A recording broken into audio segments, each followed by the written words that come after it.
La paz del Señor sea con todos ustedes. En el nombre del Padre, del Hijo y del Espíritu Santo. Amén. Señor, abre mis labios y mi boca proclamará tu alabanza. Continuamos entonces con el tema del pecado. Habíamos terminado en la vez pasada con el pecados capitales y habíamos hablado de la soberbia. Recordemos que son 7 los pecados capitales y que los pecados capitales están determinados así porque son vicios que llevan a otros vicios. ¿Por qué la iglesia llama a los pecados vicios? Por ser repetitivos. Entonces, los pecados son un enviciamiento de las personas a hacer el mal. O sobre todo, a ir en contra de las enseñanzas de Cristo. Y esto nos separa de Dios. Vamos a ver entonces el segundo pecado capital, la avaricia. La avaricia se trata de nosotros no abarcar más de lo que necesitemos o de lo que queremos, haciéndole daño a los demás.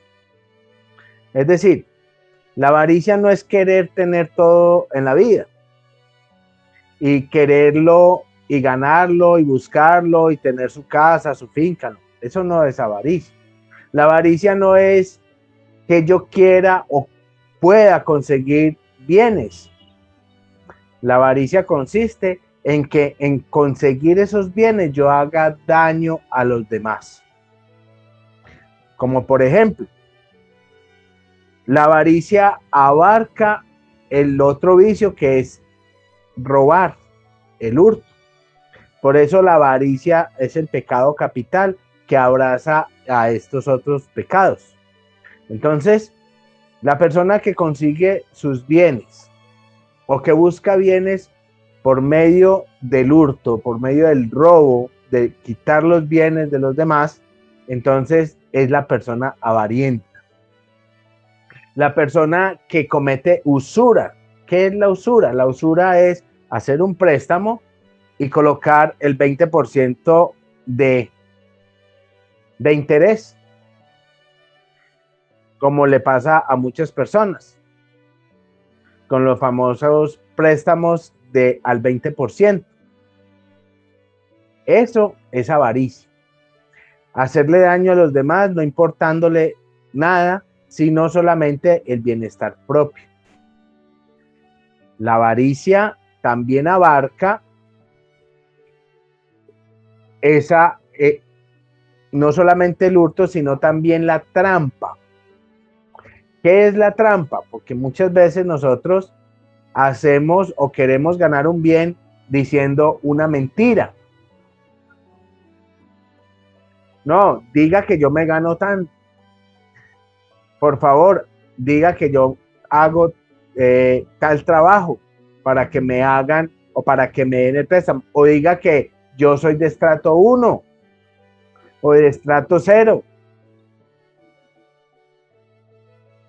Esa clase de trampa se viene abrazada por la avaricia, porque esos bienes son los que llamamos bienes mal habidos.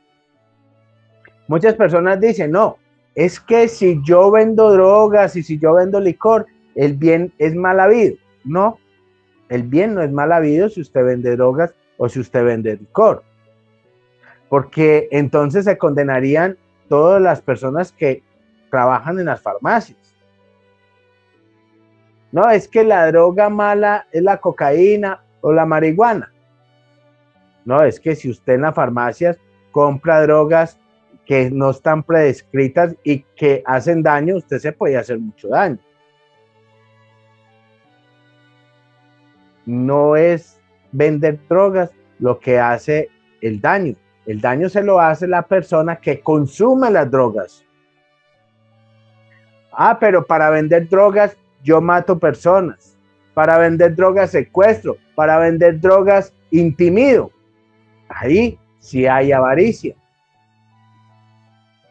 Entonces, el pecado depende de la calificación de la manera como se comete.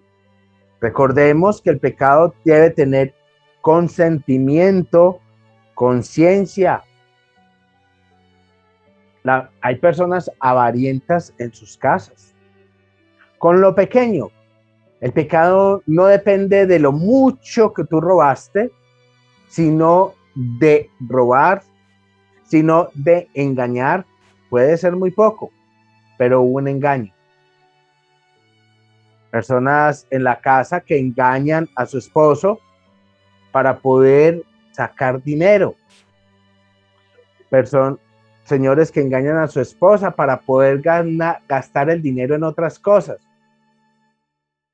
No es que tuve que pagar un parto, es que tuve que pagar una multa, es que me robaron. Entonces viene la mentira y el engaño. Y en medio de la mentira y el engaño es abrazado por esa avaricia. Eso es un pecado capital. La avaricia de engañar para ganar bienes. No, que la persona le gustó trabajar y trabaja mucho y la persona está consiguiendo muchos bienes y la persona está consiguiendo fincas, está consiguiendo cosas, compró muchas casas. Bueno, es un tipo avariento. No, no es un tipo avariento. Es una persona trabajadora. Es una persona que desarrolla bien sus carismas. Y gracias a sus carismas puede avanzar. Ah, no, pero es que él consiguió las casas prestando plata al 20%. Esa es una persona con avaricia. Y muchas veces no se confiesa realmente la avaricia. Cuando yo codicio los bienes ajenos. ¿Qué es codiciar los bienes ajenos? Es lo que ustedes normalmente le llaman envidia, que en eso hay una confusión, en la envidia y en la codicia. La codicia de los bienes ajenos es yo querer el carro que tiene Albey. No, pero cómprate uno parecido. No, yo quiero ese. Y quiero ese, y si no me vende ese, y si no me consigo ese, entonces voy a hacer que le dañen el carro al Albey. Eso se llama codicia de los bienes ajenos. No, el carro que tiene Albeiro es muy bueno y me gustaría tener uno de esos porque le salió bueno a él. Eso no es codicia de los bienes ajenos. Eso es llevarse el ejemplo de un bien y poder comprar un bien para su acomodo a ejemplo de otro que ya le fue bien. Codiciar el bien ajeno es querer que al otro se le dañe el bien si yo no lo tengo. Tal, si él no tiene ese, si yo no tengo el bien que tiene el otro, exactamente ese, si no me lo vende, si no me lo da, entonces que se le dañe. Entonces voy a mandar a hacerle hechicería y brujerías para que le vaya mal. Eso se llama codicia del bien ajeno. Abrazado por quién? Por el pecado principal que se llama avaricia. El pecado capital es la avaricia. Entonces aquel que quiere el bien ajeno sufre de avaricia por codiciar ese bien. Entonces muchos confunden y dicen, no, es que como quiere lo mío, entonces me va a hacer daño. Y muchos que dirigen espiritualmente dicen, vea, como le están deseando su casa, entonces usted no progresa. No, eso no pasa nada. La envidia es diferente. Entonces, eso no pasa nada. Que quieran la camisa de uno y entonces porque quieren la camisa de uno, entonces yo ya no pude volver a mercar. Eso es falso. Así no funciona realmente. La vida espiritual no funciona así, porque si no, entonces ya estaríamos todos acabados. ¿Cuántos vecinos quieren la mujer del vecino? Si quisieran eso, y si eso dañara realmente la economía, pues todos estarían pobres. ¿Cuántos quieren tener la casa como la tiene el vecino? Muchos. Al vecino le puso una nueva fachada. Yo quisiera cambiar mi fachada también para que se vea a la par como con esa casa. Entonces, porque usted desea cambiar su casa, entonces el vecino ya no puede volver a mercar porque le fue mal. No, eso no es cierto. Así no es la envidia. Muchas personas creen que las envidias son esas. Y muchos que dirigen espiritualmente a las personas las no entienden siquiera ellos y entonces le dicen, no, es que a usted le envidian su negocio, pero no saben qué es la envidia. Hombre, ¿quién no quisiera ser el dueño de Mimos? ¿Quién no quisiera estar y decir, mire, quisiera ser el dueño de todos estos helados? Entonces, porque alguien quiere tener los helados, entonces Mimos se quebró. Esto no es así. Por eso, esa no es la envidia. Ahorita vamos a explicarle un poco más de la envidia. Hombre, si no me venden a Mimos, entonces le voy a poner bombas a Mimos. Eso es avaricia. Eso sí es avaricia. Por eso muchas personas tienen que tener un poco de tacto cuando vayan a una dirección espiritual y les digan, no, es que usted no está progresando por envidia. Y la persona no entiende qué es la envidia. Dicen, sí, es que mi vecino me envidia mi carro y por eso es que yo no he podido vender en mi tienda. Eso no es la envidia. Si usted es seguro que si se compra un carro lujoso y en su barrio no existe ese carro, no hay nadie lo tiene y si usted lo parquea al cliente de su casa, pues muchos van a querer tener un carro de esos. Eso es natural. Eso es un sentimiento natural del hombre. Querer tener cosas buenas. Pero entonces, si todo el barrio quiere tener el carro suyo, entonces usted se va a quebrar, no va a volver a vender, no va a poder volver a hacer nada. Eso es falso.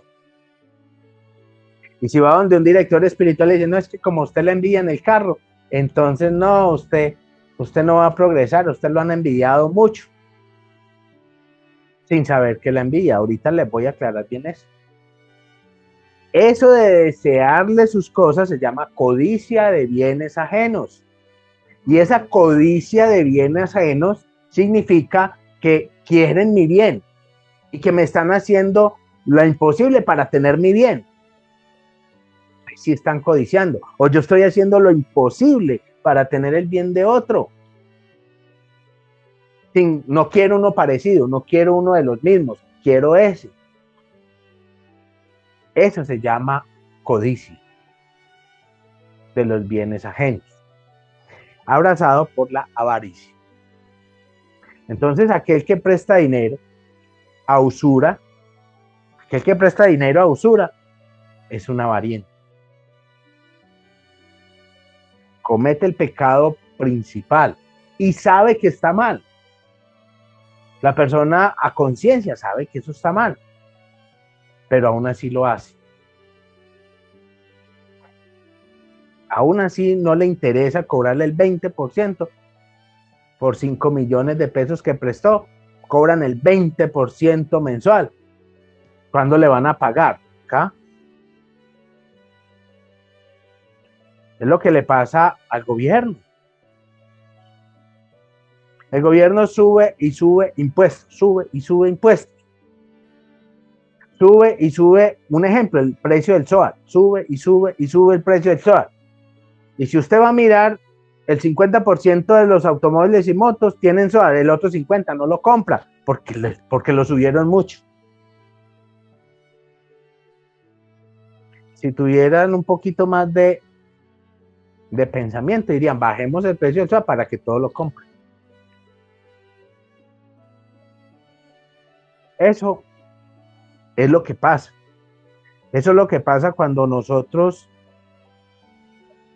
hacemos usura, hacemos un daño. Cuando hay usura, se hace un daño. La avaricia entre familiares. ¿Cómo funciona la avaricia entre familiares? Murió papá, murió mamá, la herencia. Y todos le tiran a la mejor parte. El avariento le tira a la mejor parte. No le interesa que sean partes iguales. Repartan como quiera, pero que a mí me toque la casa. Siempre pensando no en el bien común, sino en el bien propio. Eso se llama avaricia. Y es la avaricia más sutil que existe. ¿Por qué es sutil? Porque es avariento, no importándole si el otro tiene, si no tiene, si está bien o no está bien, sino que mis bienes estén bien. El avariento que es silencioso es el que solo piensa en egoísmo, en sus propios bienes, sin mirar si hace daño o no a los demás.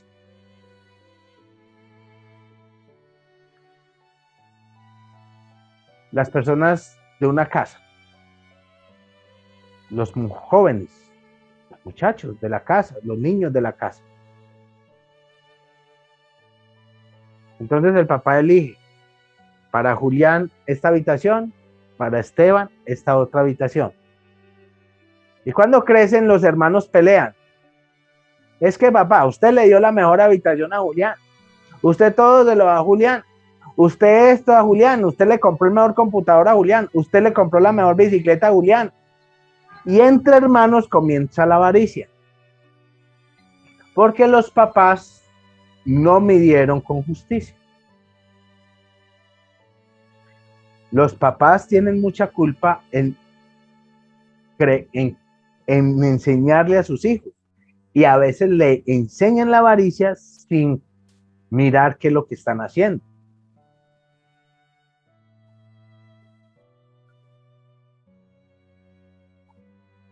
Un papá debe tratar de ser lo más justo posible. Si le compro un hijo, le debo comprar al otro. Si tienen dos hijos. Si tienen uno solo, pues bien. Pero si tienen dos o tres, traten de equilibrar lo que más puedan. Para que entre los hermanos no comience a entrar la carcoma de la avaricia. Porque entre los niños empieza a entrar esa carcoma del mal. Y crecen así. Y terminan así. Y son los avarientos del mundo. Por eso es que Dios dio todo por justicia, pero el hombre acabó con esto. El injusto es el hombre. Hay más ricos y entre más ricos haya, más pobres hay. Los dos polos siempre se van separando. Entre más consiga un rico, más se vuelve pobre el otro. Los dos polos siempre se van separando. No hay estabilidad, pero es por esa avaricia. Porque las grandes empresas y el gobierno dicen, no subamos el sueldo mínimo. Porque si subimos el sueldo mínimo, dejamos de enriquecer al rico y hacemos que los dos polos no sean polos. Y realmente en las sociedades se necesita eso. Por eso la gente brinca. ¿Por qué no suben el salario mínimo? El 3%. Solo el 3%. O el 4%, el 5%. No lo suben nada. Porque si lo suben mucho, colapsa la economía. Las personas no saben eso. Pero es porque los gobiernos y el mundo es avariento. Es la base del mundo. La avaricia de bienes. El pobre más pobre sin importar si es pobre o no es pobre. Y el rico más rico importándole nada quien sufra por su riqueza. Así es el avariento. Por eso Jesús decía, es muy difícil que un avariento, que un rico pase al reino de los cielos, hablando de esa avaricia. ¿Y por qué un rico? Si un rico se hizo rico con justicia, ayudando, trabajando, hombro a hombro, pero si lo hizo con trampa, al sufrimiento del empleado, sin empezar el empleado, ese es avariento. Ese es el que no pasa al cielo. Ahí Jesús hablaba de esa avaricia, de cómo conseguir sus bienes, porque Jesús le dice, claro, hay que conseguir bienes, pídanle lo que quiera el Señor, pídanle lo que quiera mi Padre, pero ojo con la avaricia.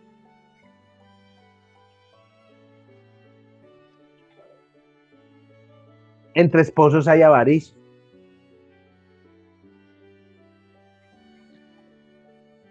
¿Usted por qué se compró esa camisa tan cara? Metiéndole plata a eso tan caro. Y bien fea que sí se la compró. Y yo necesitando unos zapatos para la fiesta.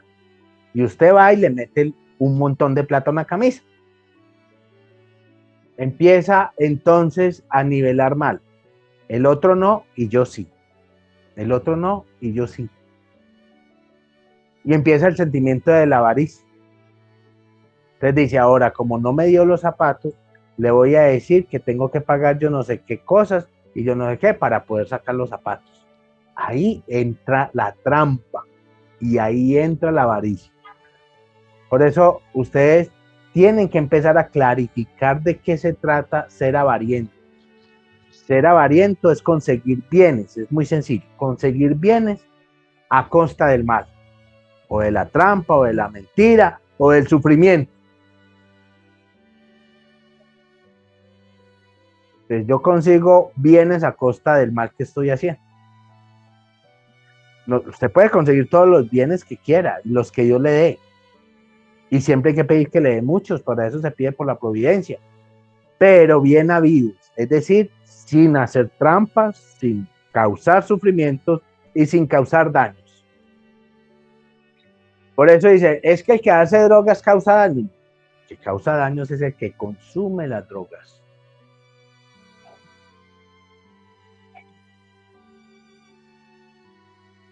Los narcotraficantes pueden tener todas las drogas que quieran. Pueden cultivar todo Colombia si quieren. Pero si no hay quien consuma, ¿qué van a hacer con eso? Es que el problema no está en hacer drogas, el problema está en el consumidor de las drogas. Y siempre atacan al que hace las drogas, pero nunca controlan los consumidores.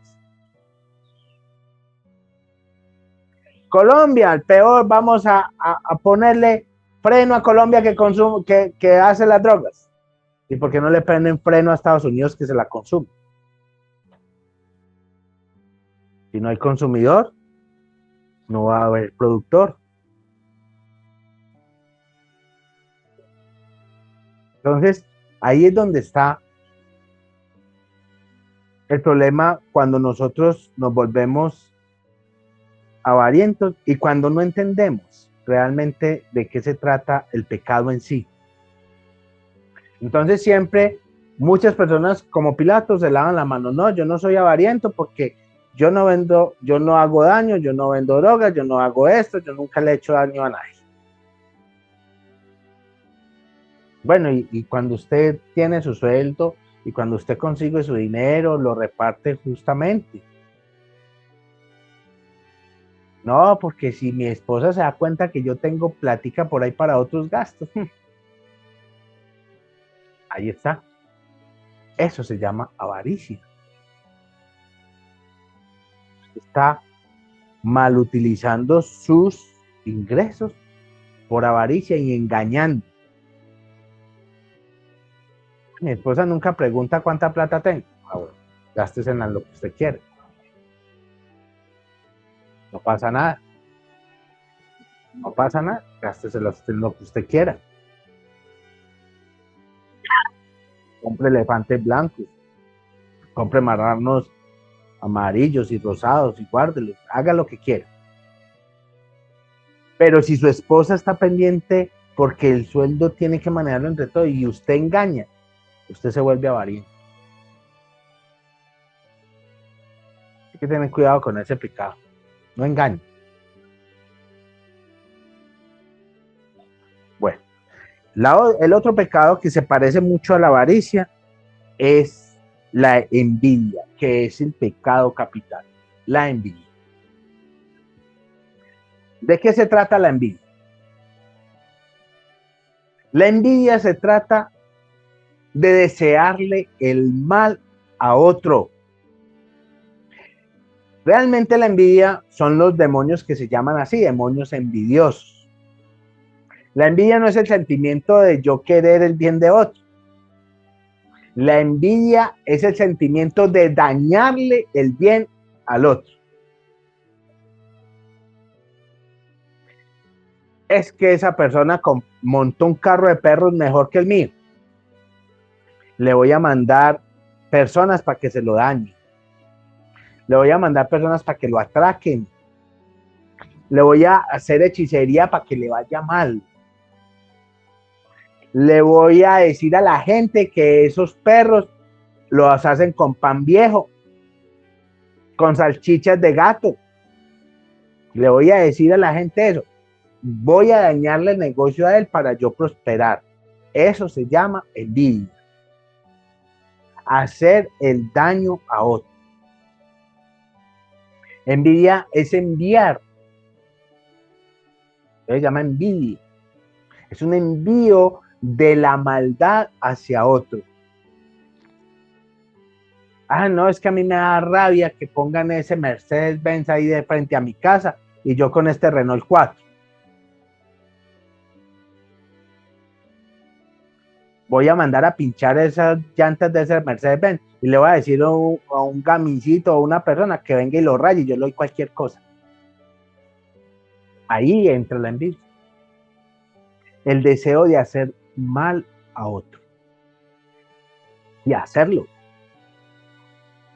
Entonces, cuando a usted le dicen, no, es que una persona te tiene envidia, se pregunte, ¿en qué? ¿Qué me han dañado? ¿Qué me han hecho? ¿Qué me han traído? ¿Qué es lo que han hecho? No, desean que usted le vaya mal. El deseo del mal es el primer paso a la envidia hacia otro. Pero el acto de envidia significa hacer el daño. Entonces, muchas personas que dirigen espiritualmente no entienden la envidia y le salen diciendo a todas las personas, casi a todas, usted le tienen envidia. Esto es lógico que todo el mundo le va a desear, no todo el mundo le va a desear el bien a uno. No todo el mundo quiere que uno esté bien. Yo enseño catequesis y a muchos les molestará. Y a muchos dirá, no, es que le enseña mal, es que él no sabe enseñar. Eso se sabe que medio mundo se hizo para comerse el otro medio mundo. Eso se sabe. A todo el mundo nos tienen malos deseos. Pero esos malos deseos no dañan siempre y cuando ellos no pasen de ahí. Dañan cuando una persona llega y dice, no, es que Albeiro es brujo. Es que él no es católico. Es que él no sabe enseñar católico, es otra iglesia, es otro catecismo, es otra Biblia. Ahí comienza ya la envidia, porque empiezan a dañar, a decir lo que no es, que es angeólogo, que trabaja con ángeles, que es de la nueva era. Eso se llama envidia. Cuando una persona empieza a hacer el daño, es una persona llena de el mal, de envidia y quiere el mal para el otro. Por eso Jesucristo, cuando hablaba de la envidia, le decía, no mires la paja que tiene el otro en el ojo, sino la viga que tienes en el tuyo. Es decir, guarda la distancia y deja que los demás lleven su vida como quieran.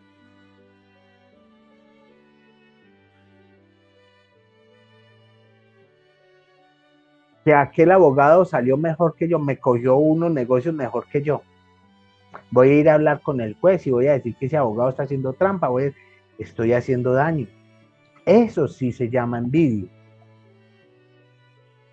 Estoy queriendo hacerle daño a otro. Estoy queriendo que a otro lo pisoteen, que otro esté mal, que otro sufra. Porque esto va en contra del prójimo. Le estoy haciendo que el otro esté sufriendo. Vecina, yo vi a su marido con una muchacha en la esquina. y era falso. Esa envidia también se abraza mucho de las mentiras.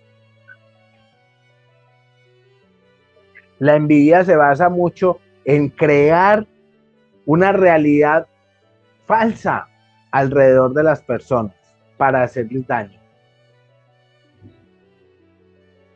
Y claro, yo vecina, ¿va a dejar a su marido? Sí, déjelo que yo lo recojo. Eso pasa mucho con las famosas amigas. No, yo y usted dejaría ya a su marido. Le aconsejan eso. La esposa deja al esposo, se separan y a los 3 meses está con la amiga. Eso pasa mucho. ¿Por qué? Porque realmente hubo una cizaña en contra del mal porque quería al esposo.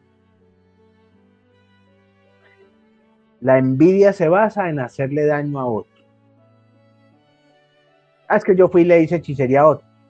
Usted es envidioso. Ah, es que yo le robé a otro. Usted no solamente robó, sino que envidió, le hizo daño.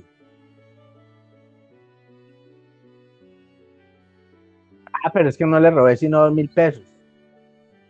Pero son 2.000 pesos que se ganó la persona y que con los que Dios lo bendijo. Y usted se los robó, le quitó la bendición. No solamente robó, sino que también fue envidioso, hizo el daño a su corazón, a su pensamiento y a su actuar y a su vida. La envidia se basa en un daño tanto físico como moral, como espiritual. Físico, un daño que yo le haga a otro directamente. Moral, una mentira que yo arme alrededor de esa persona.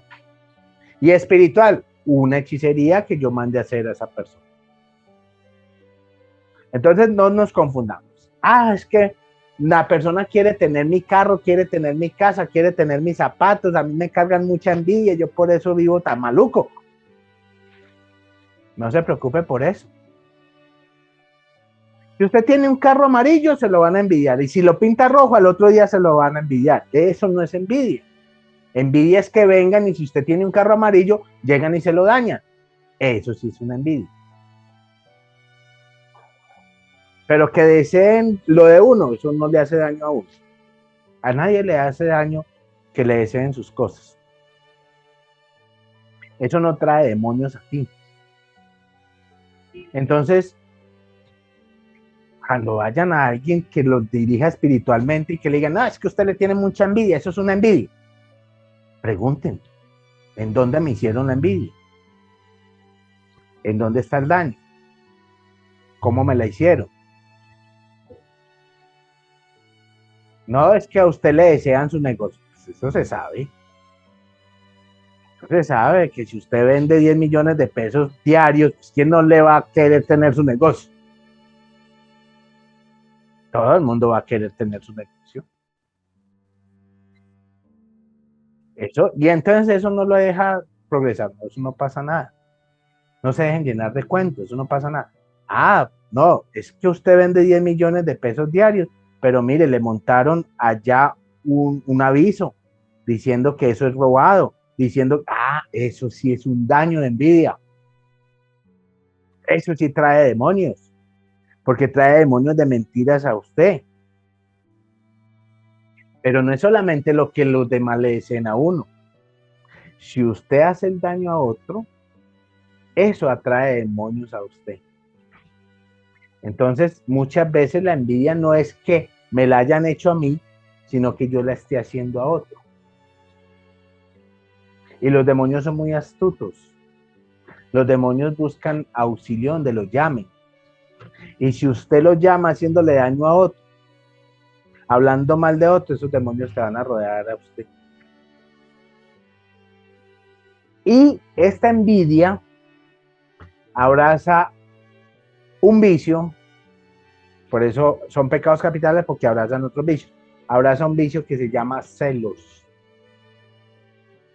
Los celos no solamente son una enfermedad, sino un vicio. Hay celos naturales, todo el mundo cela lo que tiene. Celar significa cuidar. Entonces, uno cuida lo que tiene, uno cuida su carro, cuida su hogar, todo lo suyo lo cuida. Pero cuando se convierte en envidia y en vicio y en daño, porque esta envidia abraza ese daño, ese vicio, cuando se convierte en vicio obsesivo y en enfermedad, siempre hay una mentira rodeando la acción del otro.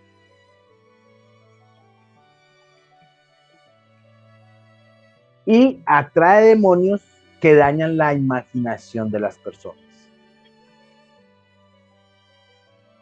Entonces, esos demonios comienzan a hablar al cerebro de las personas. Y muchas cosas se parecen aunque no son. Los demonios manipulan el cerebro humano. Y empiezan a ver las personas cosas que no hay. Y son obsesivos. Que a qué hora vino, que a qué hora se bajó, que a qué hora subió, que llámeme, que mándeme fotos, que mándeme video, que hágame videollamada, que mire dónde está, a ver, videollamada, yo quiero ver dónde está. Eso se llama obsesión. Y esa clase de obsesión hace un daño a la persona porque le está diciendo mentiras de la persona. Es que usted hizo esto y la persona no lo ha hecho. Hay una mentira y causa un daño en la persona porque lo está juzgando cuando no es. Y ese juzgamiento y ese daño trae daño a quien siente el celo, porque esas presencias demoníacas avanzan a donde las personas mentirosas, donde las personas que se dejan llenar de cuentos que no hay, porque hay una obsesión.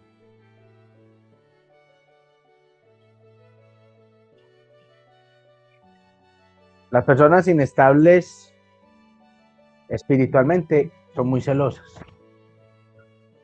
Las personas de poca oración son muy celosas. Y usted es muy celoso es porque es de poca oración. Si usted es muy celoso es porque realmente no tiene a Dios en su corazón. La persona que tiene a Dios en su corazón tiene dos cosas. Uno, cuida lo suyo, pero confía en los demás. Porque la confianza y creer en los demás es parte del verdadero amor. La persona que no confía en otro no ama, no es una persona de oración. Usted no puede concebir una persona que, ay, que yo rezo mucho, que yo oro mucho, pero vaya, que cela, que llama, que dónde está mi marido. Allí no está Dios. Dios es un ser celoso, pero confía en el hombre. Por eso nos ha dado libertad. La mejor manera de quitar esa envidia y esos celos es la confianza.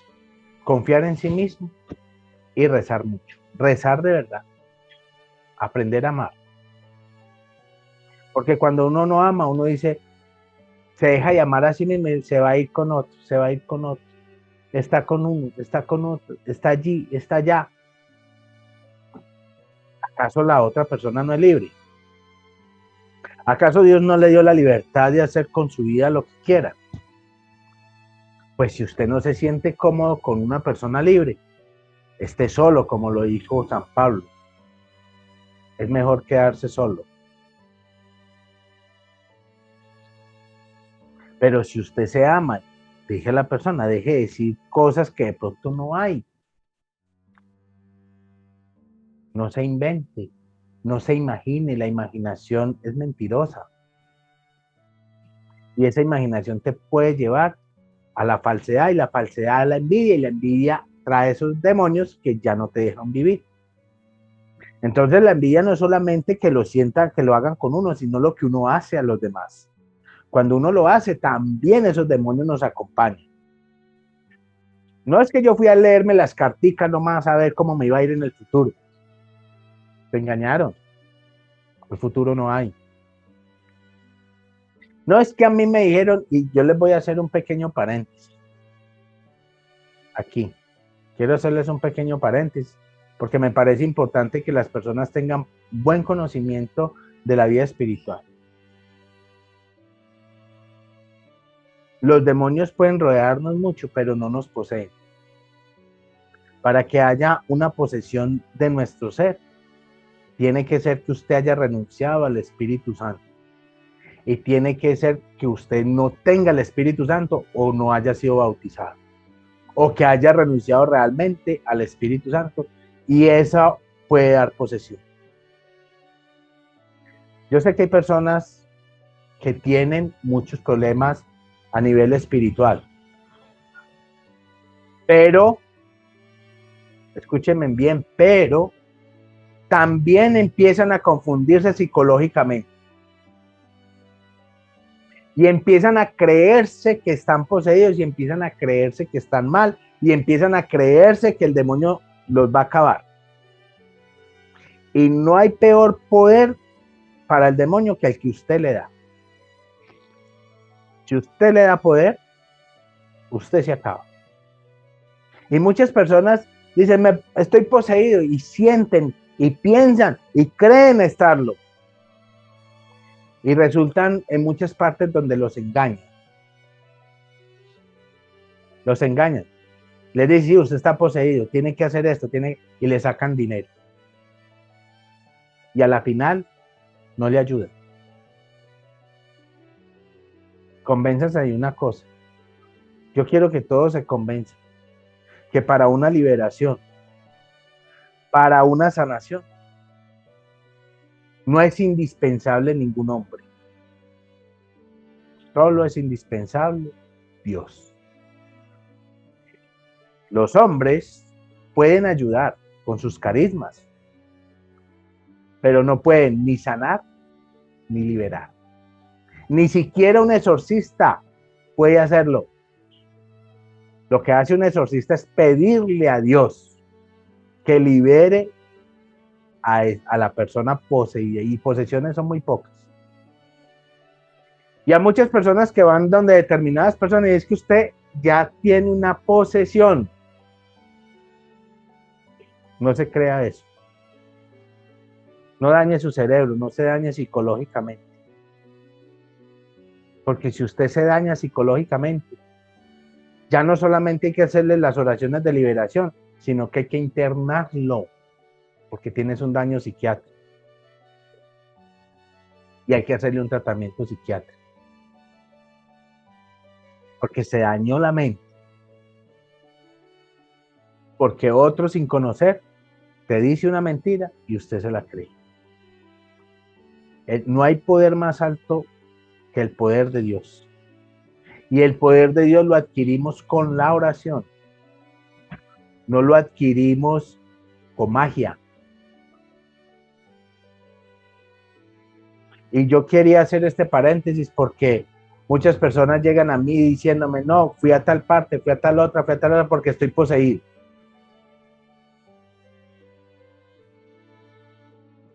¿Y usted cómo se llama? No, me llamo Teresa. ¿Y está poseída, Teresa? Sí, yo estoy poseído. Cuando uno habla con un poseso o con un poseído, uno le pregunta, ¿usted cómo se llama? Y no contesta. Porque lo que hay ahí debe ser un demonio. Y no el alma de Teresa. No, es que me posee a ratos. Eso es falso. Falso. No crean los cuentos de películas. Si hay posesión permanente. Un demonio no va a venir a su cuerpo y se va a habitar en su cuerpo a ratos. Y a ratos sale a pasear. Y a ratos vuelve. No, eso no es así. No se dejen llenar la cabeza de cuentos. Si usted va donde alguien que realmente sea espiritual y que conozca la vida espiritual, y si te dice que estás poseído, no le crees. No le crees. Porque ningún espiritual, le voy a decir esto, ningún verdadero espiritual o ningún verdadero vidente, si te ve poseído, te lo va a decir. Nunca te lo va a decir. Porque si esa persona conoce y sabe del Espíritu Santo, no se va a enfrentar a un demonio de esos. No es que a mí sí me lo dijeron. Es que a mí sí, miren, no se dejen engañar porque le sacan dinero, sea el que sea, le sacan mucho dinero. No se dejen engañar. Los que vienen a mí, yo no los engaño. Yo les digo qué hay y les muestro el camino de la oración. Pero si usted no reza, si usted no tiene confianza en Dios, nadie te va a liberar. Porque el único que tiene poder es Dios. No se le olvide eso.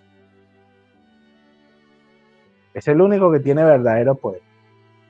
Los servidores de la oración son instrumentos que el Señor utiliza para bendecir. Eso hacemos nosotros, bendecir. Pedir y rogar por los demás. Pero el verdadero poder está en Dios. El otro pecado es la lujuria. El otro pecado capital, la lujuria. La lujuria es el desenfreno y la obsesión por el cuerpo humano. La lujuria no es solamente por el sexo, sino por el cuerpo humano. El sexo se ha convertido muchas veces en la iglesia en un tabú. Y la iglesia ha sido muy clara con respecto a la sexualidad, pero lo han convertido en un tabú. Dios mediante, el próximo tema va a ser eso, la sexualidad. ¿Cómo ve la iglesia eso? Entonces, cuando hablan de lujuria, todo el mundo habla de la sexualidad. No. La lujuria tiene parte de la sexualidad, pero ¿qué tiene que ver con el cuerpo? Mire, la obsesión con el cuerpo. La sexualidad es bendecida por Dios, la sexualidad es natural, es una parte natural del hombre. La sexualidad fluye desde el momento en que Dios crea hombre y mujer, macho y hembra. Desde ahí fluye la sexualidad. Es un deseo de Dios y es una bendición de Dios, no es un tabú. Pero entonces, ¿qué es la lujuria? La lujuria es el daño con la sexualidad. El daño con el cuerpo. Alguien me preguntaba, es que si tengo tatuajes es malo. La iglesia no condena los tatuajes. Yo no sé por qué hay predicadores que predican mal. La iglesia no condena los tatuajes, sino la intención que tenga el tatuaje. Si me hago un tatuaje con mala intención, pues hombre, eso ya está mal, desde el principio, desde la base. La lujuria es el daño al cuerpo, para que entendamos bien. No solamente en el sexo. El sexo es una bendición. Pero si yo con el sexo hago daño, si yo con el sexo me hago daño a mí, le hago daño a la pareja o le hago daño a alguien, eso se llama lujuria. Es el daño a lo natural, es el daño a la bendición.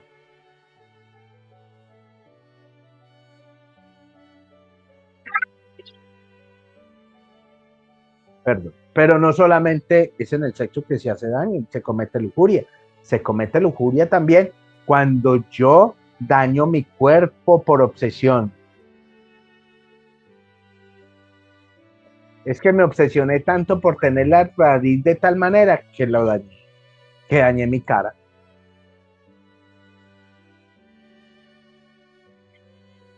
Es que la sexualidad no es solamente el acto del coito. La sexualidad es el respeto a la integridad del hombre y el respeto a la integridad de la mujer. Cuando se habla de sexualidad no se habla del coito, se habla de la integridad humana. de su integridad como hombre, de su integridad como mujer. Cuando usted quiere cambiar de sexo porque le entró la obsesión, usted comete una lujuria con su sexualidad. Se convierte en pecado. Que yo me quiero volver mujer. Usted es lujurioso. Eso es una parte de la lujuria, por eso es un pecado capital, porque no respeta la integridad sexual.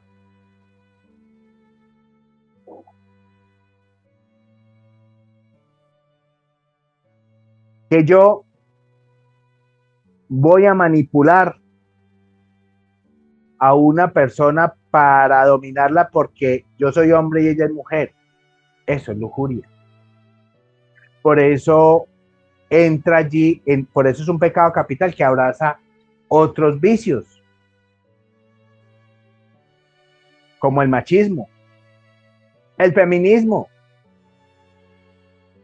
Es que la disculpa siempre es, son machistas, pero ahora esto está por igual, son feministas. Y entonces toman la obsesión de dominar a otro con machismo o la obsesión de dominar a otro con feminismo. Eso es lujuria. El daño que yo ocasione a la sexualidad de otra persona, simplemente por el sexo de otra persona.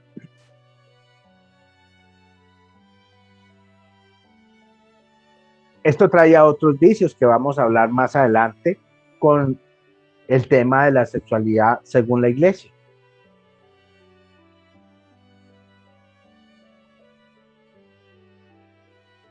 Pero muchas personas creen que si yo no daño mi cuerpo, es mío, yo veré qué hago. No, eso se llama lujuria. Daño a tu sexualidad, daño a tu cuerpo.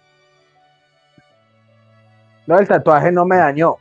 Si no lo dañó, bien.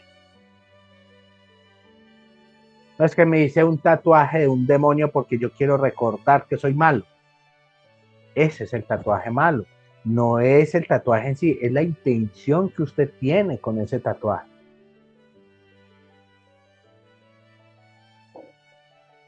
Es que los hombres no pueden usar aretes.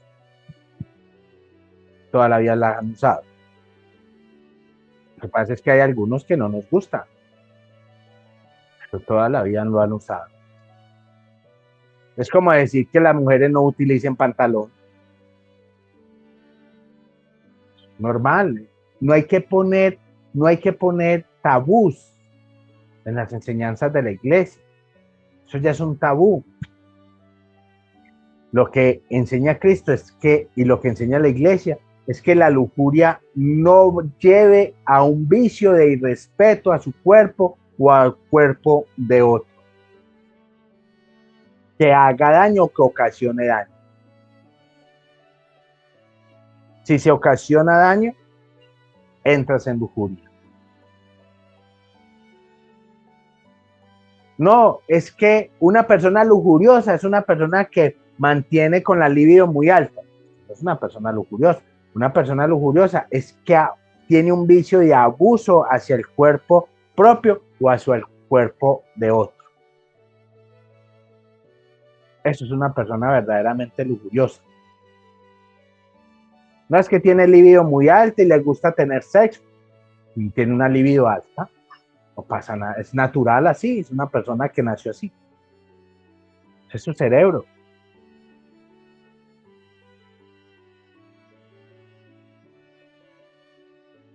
Pero es que hace daño, viola niños, viola niñas. Claro, eso es un lujurioso, está haciendo daño al cuerpo de los demás. Y les voy a decir algo que la gente no lo entiende. Si tú golpeas a tu esposa, o bueno, tú golpeas a tu esposo, porque ya esto ahorita hay el feminismo también, cometes daño contra la sexualidad de tu esposa o su esposo y entras en el pecado de lujuria. Porque la lujuria es eso. Es un abuso hacia la sexualidad, hacia el cuerpo de otro. No solamente estamos hablando del coito, ni solamente estamos hablando de eso, estamos hablando de la sexualidad, de la integridad de la persona. O me daño a mí mismo o daño a los demás. La gula es el otro pecado capital. ¿Y qué es la gula? Si tú vas al diccionario te van a decir, la gula es comer mucho. Sí, eso es parte de la gula. La gula es querer y querer sin importar nada de los demás y solamente mi propio beneficio. Es que usted come por gula, sí, porque quiere y quiere, solo importándole su propio beneficio.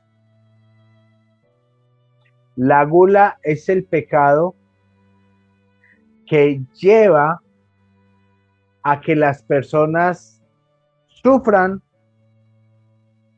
porque tú las aplastas, porque tú sobresales, porque tú quieres sobresalir en todo sin importar ni lo que opinen, ni lo que hagan, ni lo que digan los demás, incluyendo su propia familia. La gula es el pecado que alimenta el egoísmo. El super yo. Esa es la verdadera gula. La verdadera gula no es comer y comer. Entonces yo no puedo comer y comer y comer hasta que esté lleno. Eso es parte de la gula. Porque a usted no le importa sino para usted y para usted. Pero la verdadera gula es esa, es un egoísmo total. Es un egoísmo que no da pensamiento a los demás. ¿Usted por qué tomó esa decisión? Porque yo soy el que manda. Es que aquí mando yo y es como yo diga. Eso se llama gula. Porque se impone tu egoísmo por encima de lo que sea. Esa es la verdadera gula. Y por eso es un pecado capital, porque avanza muchas cosas más.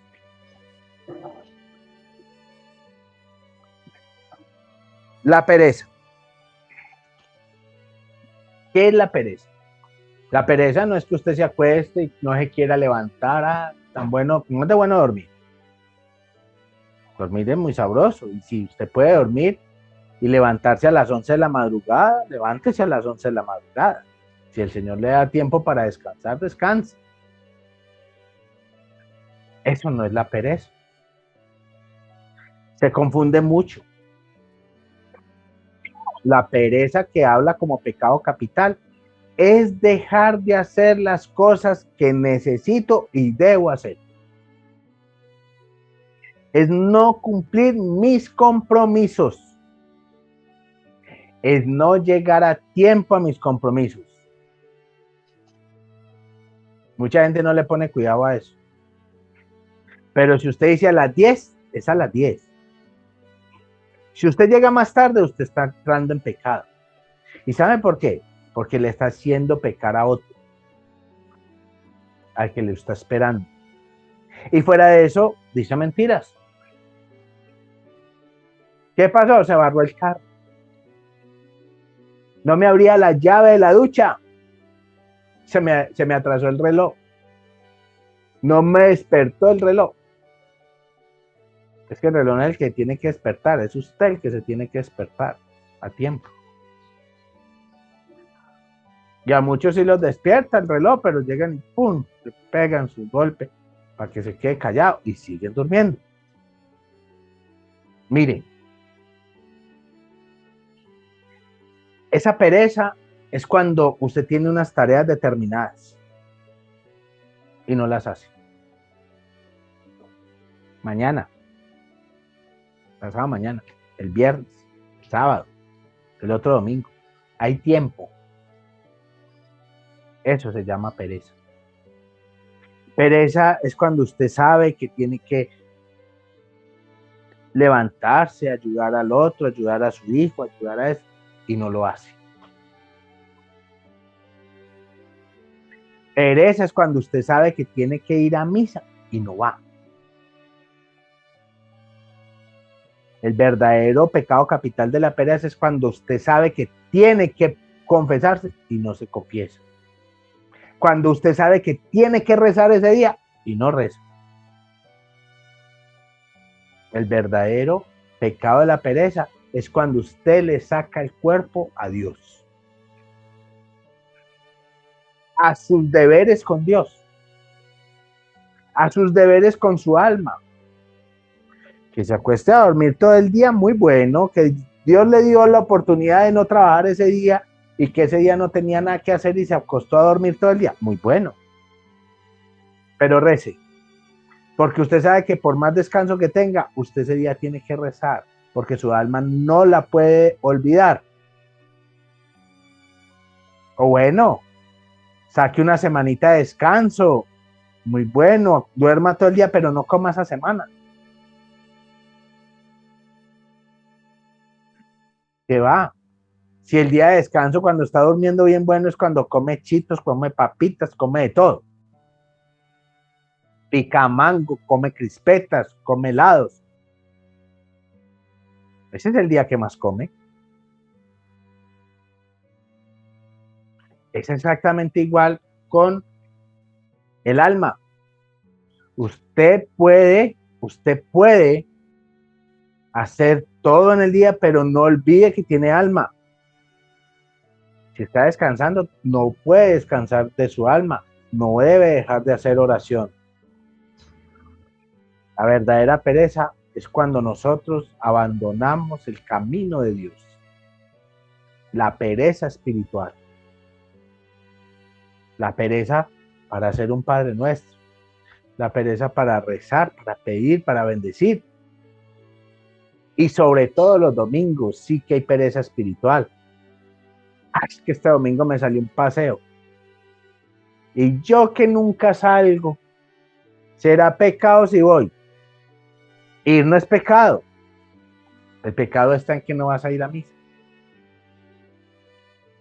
Ir al paseo no es ningún pecado. El pecado es que no vas a ir a misa. Y puedo ir el lunes. Usted puede ir toda la semana, pero ya cometió el pecado por no ir el domingo. ¿Puedo ir el sábado en la tarde? Sí, puede ir el sábado en la tarde. Es el domingo. Pero si me voy desde el viernes, bueno, mire la misa por Zoom, mire la misa por televisión, ponga el televisor en la mitad de la piscina y escucha su misa. Es como si usted no comiera. Si usted se deja llevar de esa pereza espiritual y no reza un día, es como si usted ese día no comiera, su alma no come. En 8 días ya está agonizando. En una semana ya su alma está agonizando. Por eso hay que ponerle cuidado no solamente al cuerpo, sino al alma. Ese pecado de la pereza es eso. No hacer las tareas que Dios me fundamenta. Y segundo, no sacarle el cuerpo a Dios. Y ahora que tienen una buena disculpa. Es que como yo tengo, los demonios no me dejan entrar a misa, no me dejan rezar. Yo no puedo pasar por una iglesia porque me alboroto.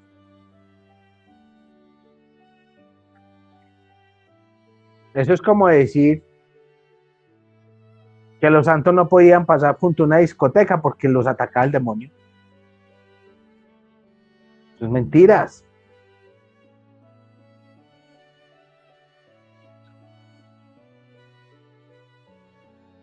San Felipe Neri resultó metido en un prostíbulo hablando con las prostitutas. ¿Y qué pasaba? Ay, no, como tenía ese corazón inflamado del Señor, si pasaba por un prostíbulo se alborotaba. No, eso es falso. Eso es una disculpa que usted tiene para no rezar. Eso es una disculpa que usted tiene para no expulsar esos demonios que tiene alrededor. Ah, es que usted me pone mucho a rezar. ¿Y qué quiere? Que lo ponga a emborracharse todos los días. Si la única manera de sacar un demonio es rezando, pues ¿cómo lo voy a poner yo a emborracharse todos los días? Así es. Eso es pereza. Y sacan esa disculpa. Ah, es que el demonio no me deja. Ah, es que estos demonios no me dejan rezar. Ah, es que yo cuando me voy a concentrar me da un sueño, que es el demonio que me da un sueño. Ese demonio no me deja. No, ¿cuál demonio? Es usted.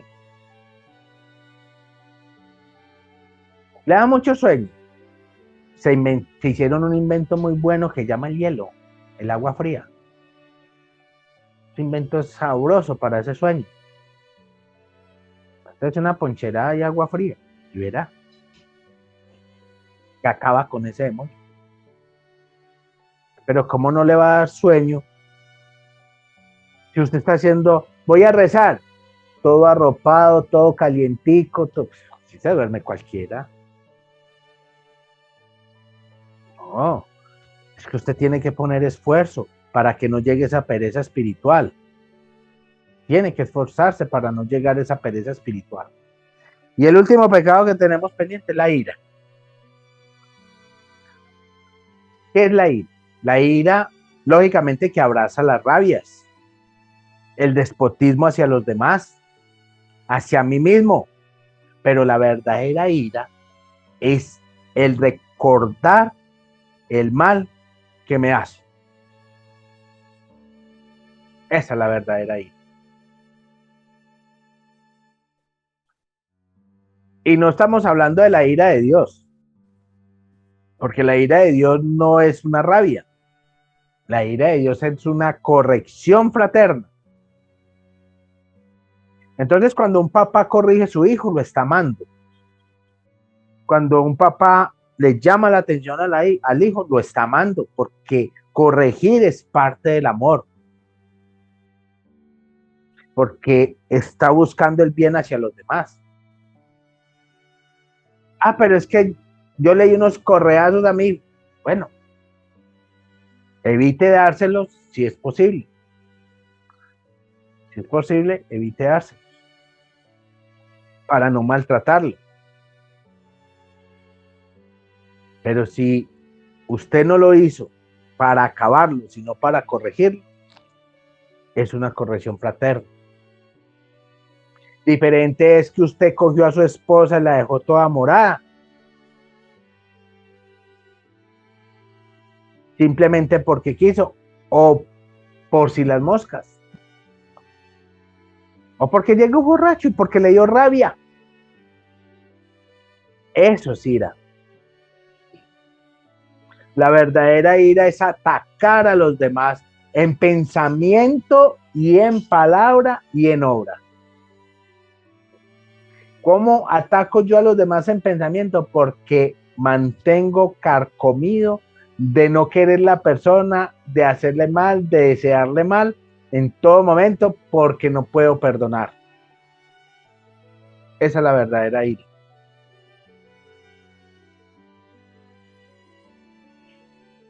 La verdadera ira es que yo no puedo ver a esa persona ni en una cámara, siquiera. Esa es la verdadera ira. Es que yo no puedo ver el vecino. Cámbiese de barrio. ¿Y por qué no se cambia él? Porque usted es el que no lo puede ver. Entonces, mire, una verdadera ira de pensamiento es lo que guardamos siempre en contra de los demás. Una verdadera ira de palabra es lo que decimos y hacemos decir en contra de los demás para hacer daño. Y la ira de obra es el ataque directo que hacemos hacia los demás. Pero la ira abraza un pecado que muchos cometen y no se dan cuenta. Porque la ira es un rechazo a los demás. Pero la verdadera ira que más hace daño es el rechazo a Dios. Ay, yo cuando he rechazado a Dios, cuando usted cogió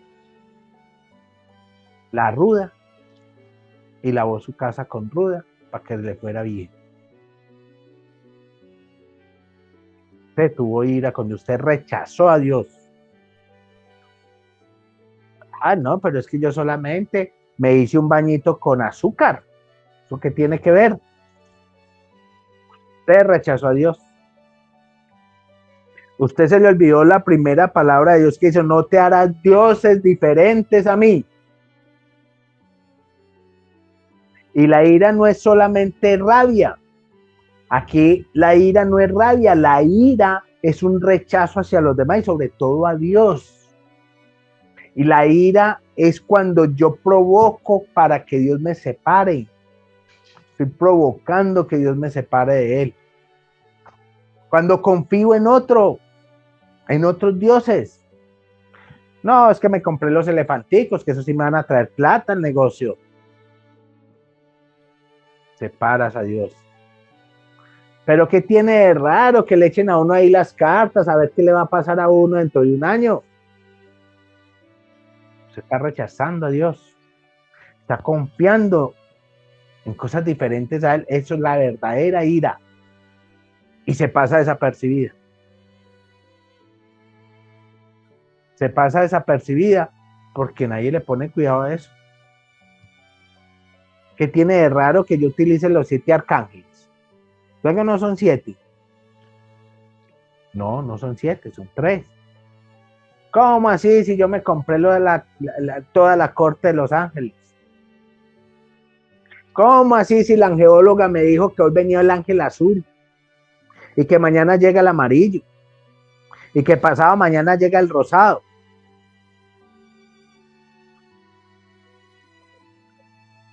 Yo estoy esperando que la señora me diga cuándo va a llegar el transparente. Nunca llega. El transparente nunca llega. ¿En quién está confiando? ¿Qué es lo que usted le está provocando a Dios? Cuando Dios te dijo, no te harás dioses diferentes a mí. No confiarás en cosas diferentes a mí. No te harás imágenes, ni cosas que se asemejen a mí. Pero no estaba hablando de las imágenes como la Virgen acá, como la estatuilla de la Virgen, no. Estaba hablando de eso, de reemplazarlo. Estaba hablando de ese reemplazo, no te vas a hacer, no vas a idolatrar otras cosas. Pero ¿qué tiene de malo que me vaya y me ponga un chicote a ver dónde está mi esposo? No, como que ¿qué tiene de malo? Usted está confiando en dioses diferentes al verdadero Dios. Esa es despertar la ira de Dios. No es solamente la rabia. Cuando se habla de ira, no solamente se habla de rabia. Claro, es que la rabia te hace daño a ti. Que la rabia te daña el cerebro, te da dolor de cabeza, te sube la presión, te da un infarto, te da cistitis. Una rabia te da de todo. Eso es un daño, lógicamente. Pero ¿dónde está la rabia? En cuando yo juzgo a los demás como me da a mí la gana. Y el malo siempre es el otro. Siempre. Ahí entra mi rabia. Ahí entra esa clase de ira. Por los juicios que yo imparto al otro. Y recuerde que el único juez es Cristo. Recuerde que el único juez es Cristo. Porque Él sí es justo. Usted no. Usted busca la justicia. Y hay que tratar de buscar la justicia, el equilibrio. Pero usted no es justo. Y cuando usted juzga a los demás, entra esa rabia y esa rabia es solamente un mal juzgamiento a los demás. No lo juzgue bien porque cometió un error. Entonces perdónele y enséñele. Si cometió un error, enséñele a no cometerlo más.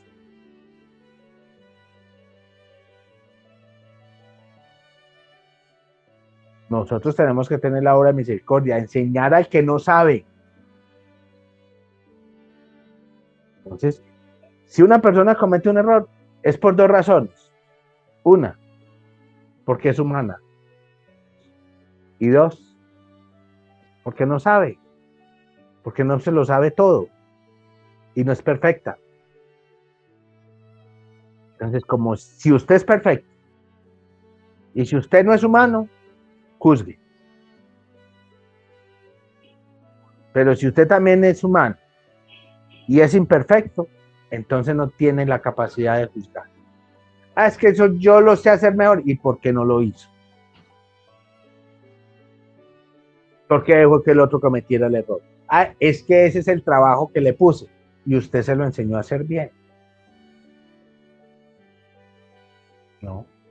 Es que muchos patrones contratan a sus empleados y no les enseñan a trabajar. No les enseñan. Eso es un error muy grande. Yo una vez daba una charla a empresarios y decía, ¿ustedes les enseñaron a trabajar a sus empleados? No, no les enseñaron a trabajar. No, es que yo necesitaba una secretaria con experiencia. Sí, ya tiene experiencia en otras partes. Ella no tiene experiencia ni con lo que usted piensa, ni con lo que usted quiere, ni en su empresa. Es un aprendiz. Así lleve 30 años de secretaria. Es un aprendiz. Porque no conoce lo suyo, porque no sabe qué es lo que usted quiere, porque no sabe lo que usted busca y no sabe cómo usted trabaja o cómo quiere que trabaje. Enséñele a trabajar. Siéntese con su empleado y dígale, a mí me gusta que mi trabajo sea así, así, se hace así, me gusta esto.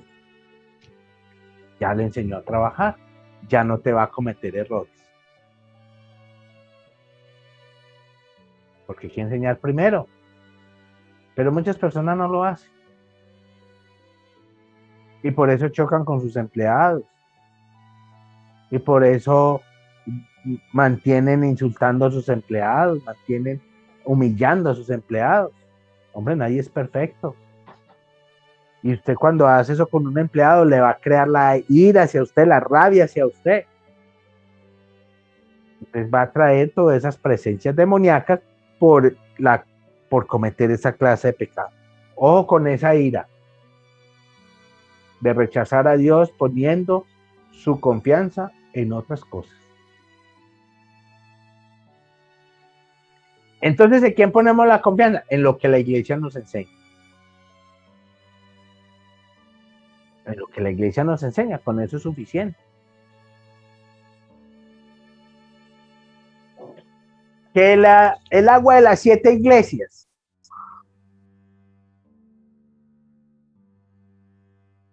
tienen esa fama de decir, no voy a decir quién, pero tienen esa fama de decir, recoja el agua de las 7 iglesias.